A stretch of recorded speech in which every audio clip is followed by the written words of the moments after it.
Alright, so I'm going to start my thread.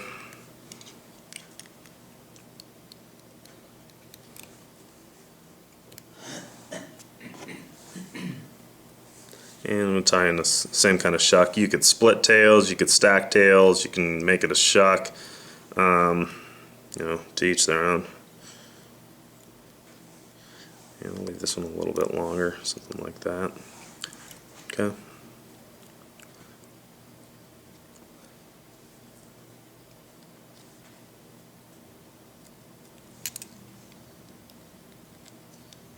Those are going to bug me.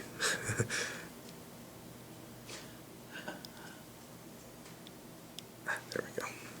Okay.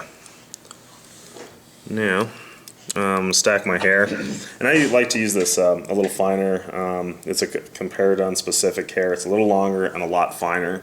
That makes it, you know, when I tie this in and I fold it, when I have this little nub that you'll see in a second, using this thinner hair just makes it more proportionate body. And you know, there's not a lot that makes a Comparadun float other than, you know, just it being very light. So we want to keep this fly as light as we can.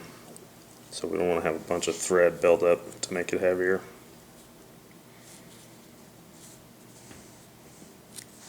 Okay.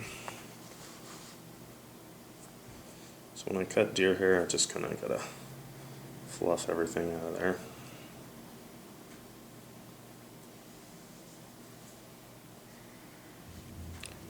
Okay. Use a smaller hair stacker. I just have no idea where mine is at the moment. We'll make this work though.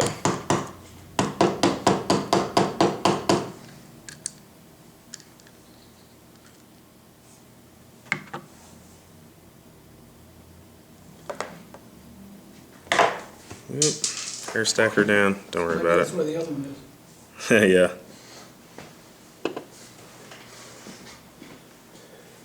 Okay. So now I'm just going to set those right over the top of the eye, like that. And I want to gauge it so it's about half the hook length long. I'm going to tie it right over there. Now this first wrap, I just want to put it down and get it all the way around, and then once it's all the way around, I'll start to bind down on it, like that. Really torque it.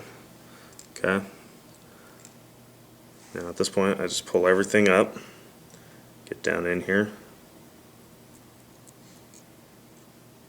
snip that off. Okay. Now what I want to do is put one more in there. Now these other wraps, I'm coming through the hair like that, just to lock it down a little bit better. Okay.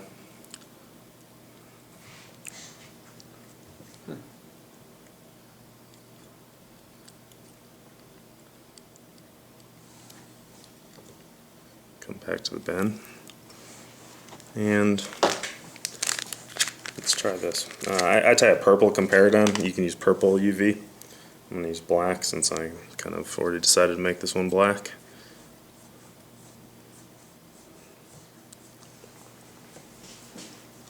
So this is a midge?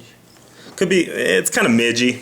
I mean, this one particularly would be more like a trico. But midge, I mean, if I was tying a gray, it'd be a bluing olive. Purple is an attractor. This would probably be more of a midge version though, even though midge's wings don't stand vertical. It just creates that profile, and I think they eat it just as well as that.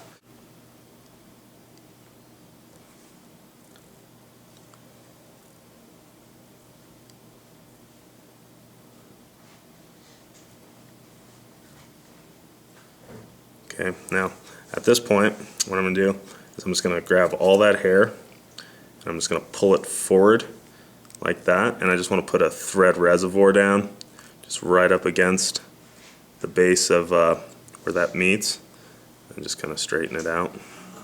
That's how you make that stand up.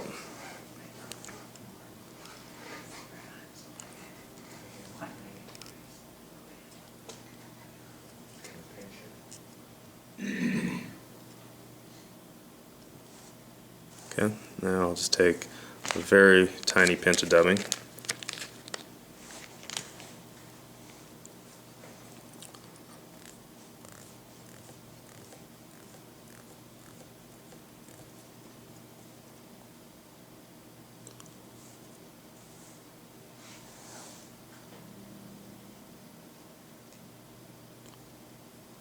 that in there.